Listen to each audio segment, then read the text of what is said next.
Essa é a visão que o proprietário do rádio teria quando abrisse toda vez que ele abrisse a tampa traseira do receptor, é essa a visão que ele teria. Aqui, como eu falei antes, estaria encaixado o suporte de pilhas e ele faria essa troca das pilhas sempre que necessário. Então, o usuário teria essa visão aqui do chassi do rádio. Esse rádio tem algumas coisas muito interessantes que merecem ser comentadas, mas antes disso eu vou comentar rapidamente. Esse vídeo já vai servir para você que ama eletrônica clássica assim como nós, e para o proprietário desse receptor, ele não pertence ao museu. Aqui estão os contatos originais lá do soquete de pilhas, que estavam completamente deteriorados por conta logicamente, do vazamento do eletrólito, do ácido que tem dentro das pilhas, corrói tudo, destrói tudo e acabou perdendo isso aí. Esses são os componentes que já foram substituídos, a restauração eletrônica está pronta. Os capacitores cerâmicos da época, 50 nanofarad, eles infelizmente não suportam, né? Eles não chegaram vivos, digamos assim, até a nossa era. E eles tiveram que ser substituídos, porque em sua imensa maioria são capacitores nas funções de bypass e não estão mais ok. Também tínhamos um transistor, um dos transistores do rádio. Isso é bastante interessante. De todos os transistores do rádio, apenas um receptor com 12 transistores de germânio. E quando você olha para esse tipo de transistores, nos lembra a linha AF, conhecida linha AF 115, 116, 114 e outros. Mas aqui a gente tem transistores americanos fabricados nos Estados Unidos que usam a tradicional especificação 2N. E o manual de serviço muito completo, que a gente vai falar daqui a pouco, ele traz aqui cada transistor e cada função, começando com transistor de RF e DFM, 2N2654, depois o oscilador misturador, RF de AM, 2N2089, misturador de AM, 2N2092, oscilador 2089, todos eles 2N. Depois aqui os transistores de áudio, 2N2439, o driver 2438 e o par de saída 2431. Então, esses transistores 2N americanos, nós tivemos de 12 transistores que o rádio tem, apenas um estava com aquele fenômeno de bigode de estanho, que você também encontra um vídeo lá no canal sobre isso. E a gente então substituiu, era o terceiro amplificador de FI, a gente substituiu aqui por um fantástico AF125, exatamente na função de terceiro amplificador de FI. Bom, falando de FI, a gente vê um receptor que tem nada mais, nada menos do que 3 transistores amplificadores de FI. 1, 2, 3. Então, essa etapa, esse estágio de FI, ele tem um ganho maravilhoso, um ganho excelente. E é por isso que esse receptor, e vocês verão ao final desse projeto, que será provavelmente no próximo vídeo, vocês verão como esse rádio tem uma excelente seletividade pela qualidade das suas bobinas e uma excelente sensibilidade também pela qualidade não só do seu estágio de RF, conversão, amplificação, mas também aqui do estágio de FI. Algumas peculiaridades bastante interessantes desse rádio, além de ser 100% de germânio, a gente vai encontrar aqui na etapa de sintonia, a gente vai encontrar para AM um grande capacitor variável, ou tandem, né? Onde você vai ter aqui uma etapa, são três etapas do receptor. Quando a gente olha para o esquema, que daqui a pouco vamos dar uma olhadinha, mas primeiro vamos olhar fisicamente. Um capacitor variável, então, que tem uma etapa de antena, uma interetapa e uma etapa osciladora. Como é característica do receptor superheteródino, essas essas 3 etapas do tandem, elas então vão girar simultaneamente quando se gira para fazer a sintonia do rádio. E aqui do lado o tuner ou receptor de FM, que aqui tem uma característica e uma peculiaridade pouco comum para rádios portáteis e que é bastante interessante para nós conversarmos e olharmos lá no esquema depois. A gente não tem um capacitor variável aqui. Então, esse tuner, ele não funciona pelo princípio da capacitância variável, indutância fixa e capacitância variável. Quando a gente coloca o eixo todo para o máximo, que vai lá na máxima frequência em FM, 108 ponto alguma coisa, a gente vai identificar depois. Então se torna visível aqui os 3 pequenos parafusos com uma fina fenda muito imperceptível aqui, que serve para fazer o ajuste, a calibragem do receptor. Então a gente tem aqui, as bobinas têm um núcleo móvel. Nós temos as bobinas fixas, lógico, mas o seu núcleo então ele é móvel conforme gira o eixo da sintonia. Então o núcleo vai entrar totalmente nas bobinas. Eu espero que seja visível no vídeo. Eu vou tornar o mais visível possível. Mas o que a gente tem aqui então? Quando gira o eixo, eu queria tirar o knob, mas eu vou ter que acabar colocando ele, por mais que ele nos atrapalhe, mas será visível. Quando a gente coloca, então, a sintonia toda no mínimo, os núcleos, então, eles entram totalmente nas bobinas, nas 3 bobinas fixas, e quando a gente coloca a sintonia na máxima frequência, em direção a 108 MHz, os núcleos, então, eles saem todos e eles se tornam visíveis, os 3 núcleos. Por que nós temos 3 núcleos nesse tuner, nesse receiver de FM? Talvez você que acompanha o canal, lembra que a gente já fez alguns trabalhos, por exemplo, no Philco B480, o terror dos técnicos, um rádio extremamente complexo de trabalhar pela forma complicada com que ele foi desenvolvido. Mas aqui agora você vê uma coisa totalmente diferente, que é o mesmo conceito, onde nós temos um tuner separado para o FM, mas nós vemos aqui uma engenharia muito mais avançada na maneira como isso foi projetado e como foi feito. Vamos analisar então por que a gente tem um circuito peculiar e bastante diferente daquilo que nós vemos por exemplo, no tuner do B480. Como eu falei antes, se você olhar para o tuner do B480 e muitos outros receivers, módulos receptores de FM de outros equipamentos quaisquer, você verá aqui um tandem, ou 3 capacitores variáveis. Você veria aqui um primeiro indutor, que é a bobina de antena, que é onde vai chegar, no centro desse indutor vai chegar os sinais de FM, e você veria aqui um capacitor variável em paralelo com a bobina. Esse aqui é o setor de antena, então. Aí depois você teria um setor de RF, passando aqui pelo transistor amplificador de RF, você teria um setor de RF, e você também teria um outro capacitor variável, uma outra seção do capacitor variável. E finalmente você teria um setor oscilador, aqui com o transistor oscilador misturador, trabalhando com ele, e você teria um indutor fixo e um capacitor variável.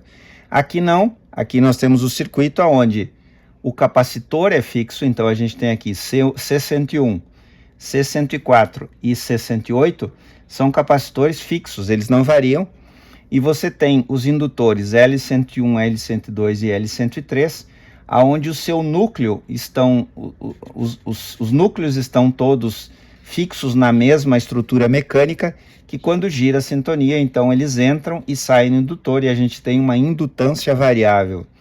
É um circuito bastante simples de se analisar, mas tem mais uma peculiaridade interessantíssima aqui. Por essa topologia de configuração, a gente consegue ajustar as frequências baixas. Como é que se faz para ajustar as frequências altas sendo que nós não estamos enxergando um trimmer aqui. Exatamente, nós não temos um trimmer aqui. Então, como se ajusta as frequências altas? E aí vem uma surpresa dessa engenharia, quando a gente olha para a tabela de alinhamento, a tabela de calibragem do receptor. A tabela de calibragem que está no manual de serviço nos mostra como que se calibra o rádio na frequência alinhamento, né? Procedimentos para alinhamento. Como se faz esse alinhamento na etapa de FM.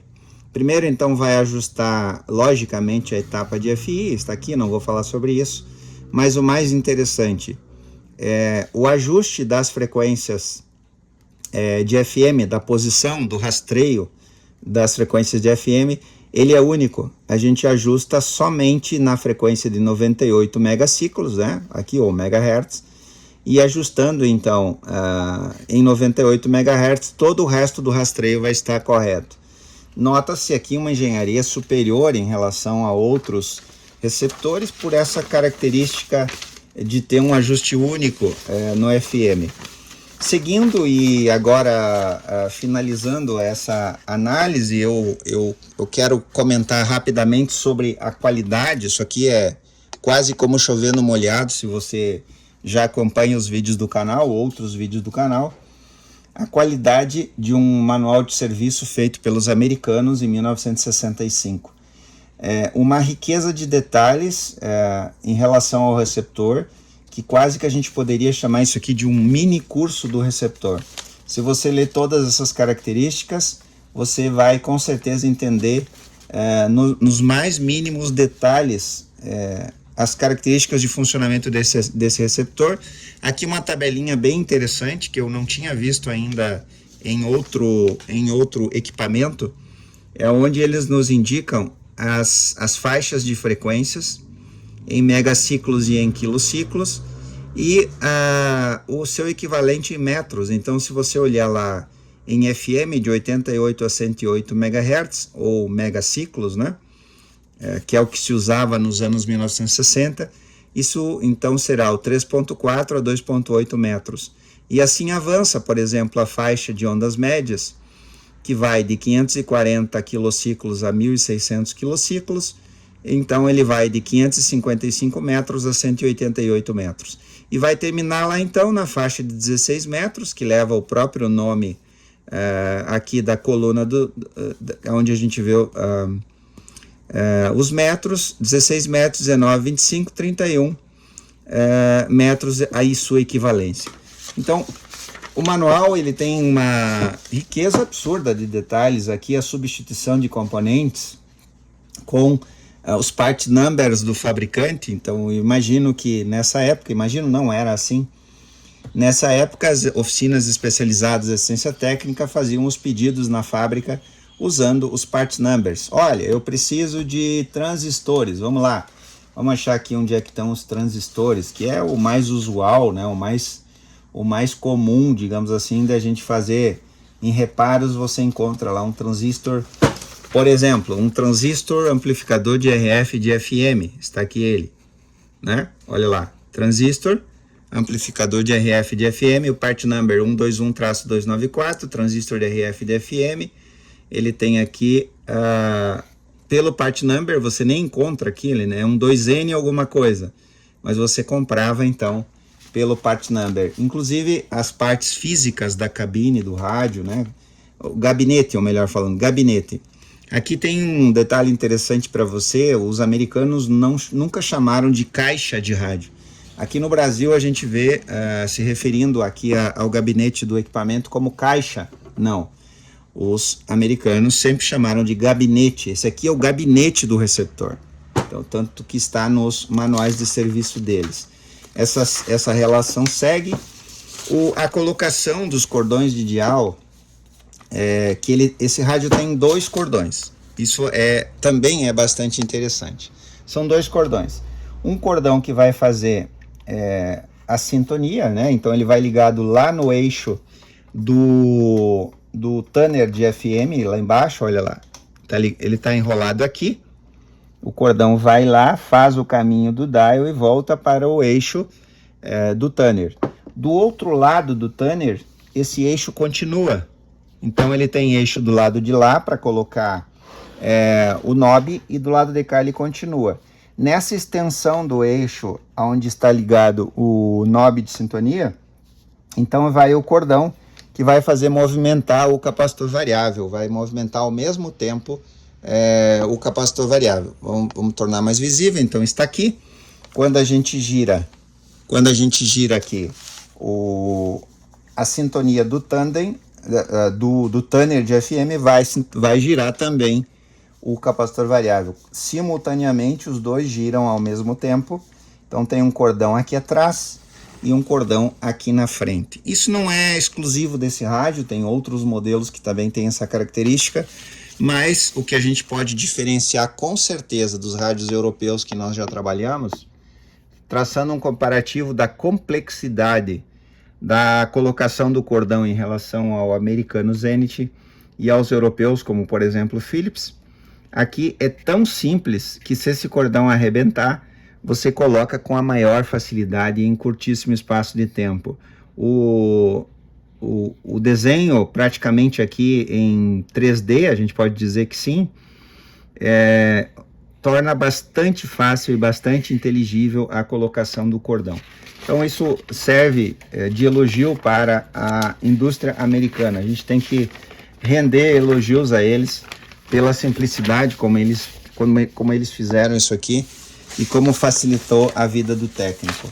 Finalmente uma vista completa aqui, quase como se fosse uma vista implodida do chassi, com a posição de cada bobina, cada uma delas, cada trimmer, a posição de todos os transistores. Eles são soquetados, eu não falei isso antes, mas os transistores são todos soquetados. Aqui está o soquete, eles são espetados no soquete, o que facilita muito a manutenção.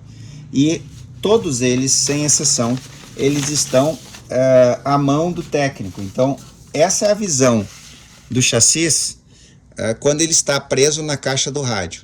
É isso que se vê. Se vê aqui, como eu falei antes. E aqui estão, de maneira de muito fácil acesso, o par de saída de áudio está aqui entre os dois transformadores, o transformador de driver e o transformador de saída de áudio. Aqui no meio, sugestivamente, é claro, os dois transistores do par de saída. E eles saem com muita facilidade, olha só. Já saiu?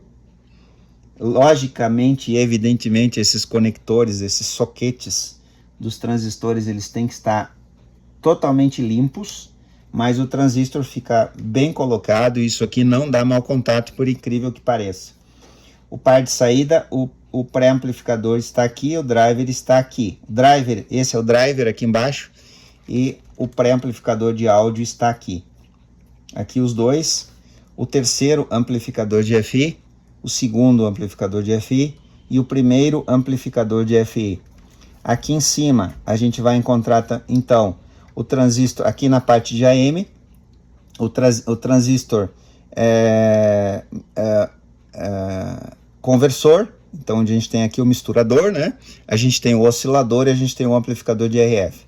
Então aqui estão 10 transistores do rádio, estão exatamente nessa posição na mão, e os dois transistores, amplificador de RF e oscilador misturador de FM, estão espetados também aqui em cima do Tanner. Então uma manutenção rápida, muito fácil, logicamente quando o rádio está em condições, em pleno funcionamento, quando ele era ainda novo. Se algum desses transistores apresentasse defeito, em 1 minuto o técnico então tirava um e espetava o outro e o receptor voltava para a vida. Aqui as bobinas, o conjunto de bobinas de antena, elas estão todas juntas nesse bloco, e aqui no lado oposto o conjunto de antenas osciladoras. Então quando a gente vai fazer a calibragem do receptor, o alinhamento, a gente vai trabalhar na parte de rastreio aqui desse lado, de uma maneira muito simples, muito prática, e aqui a gente vai trabalhar então na parte de antena, e essa é a maneira de fazer a calibragem desse receptor. Ele tem 2 datas serigrafadas, uma data 18 de março de 1965, Então nós temos uma data aqui, e aqui nós temos uma outra data, 19, eu espero que seja visível, 19 de março, aqui, 19 de março de 1965, R3000. São carimbos, né? Dá para ver que são carimbos, aonde muito provavelmente a indústria terminou o trabalho e então colocou o rádio. Aqui tem outro carimbo com números, são carimbos de controle de qualidade, de setores de controle de qualidade. Um 44 aqui, um 16 aqui, aqui tem um número 50, aqui tem um número 1, e o receptor, então, depois de passar pela montagem, os testes finais, esses vários setores aí, ele vai então ser colocado na sua caixa final.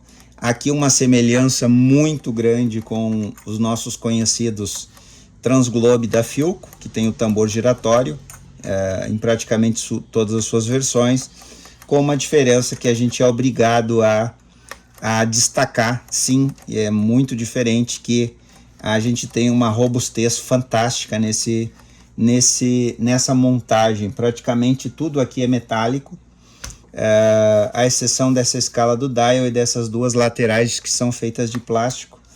A colocação do cordão, ela é muito bem projetada, esse cordão de excepcional qualidade, ele é original da fábrica.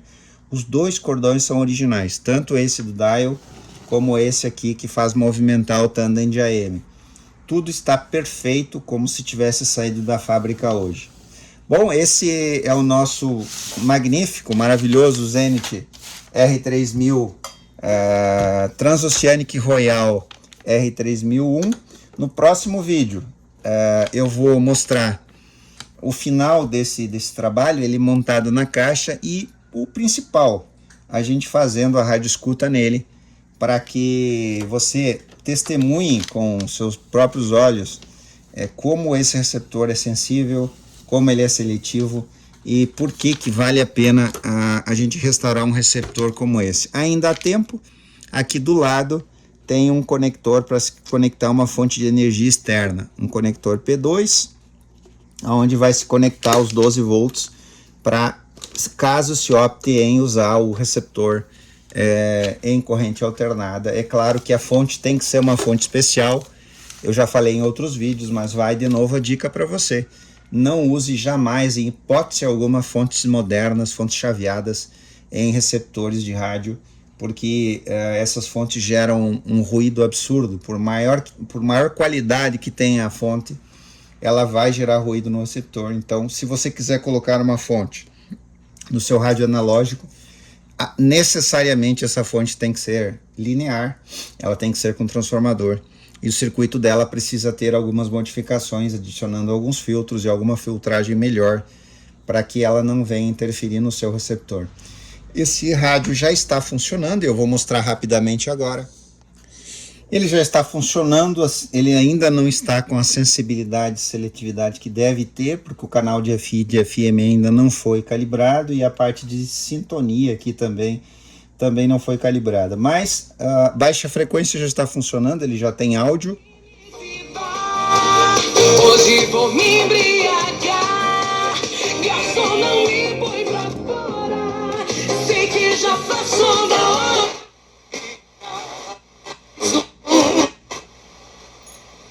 E é até esse vídeo interessante, porque depois, no próximo vídeo, onde nós vamos mostrar o resultado do funcionamento, você vai poder voltar aqui e ver o antes e o depois.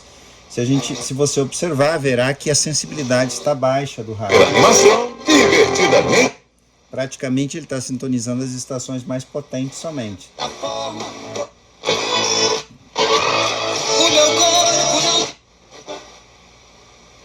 Legal? Eu espero que você tenha gostado de conhecer esse maravilhoso Zenith Transoceanic Royal R3001, fabricado 3000 versão 1, fabricado em 1965, e aguarde o próximo vídeo onde nós veremos o resultado final desse trabalho. Obrigado que você assistiu e até o próximo vídeo.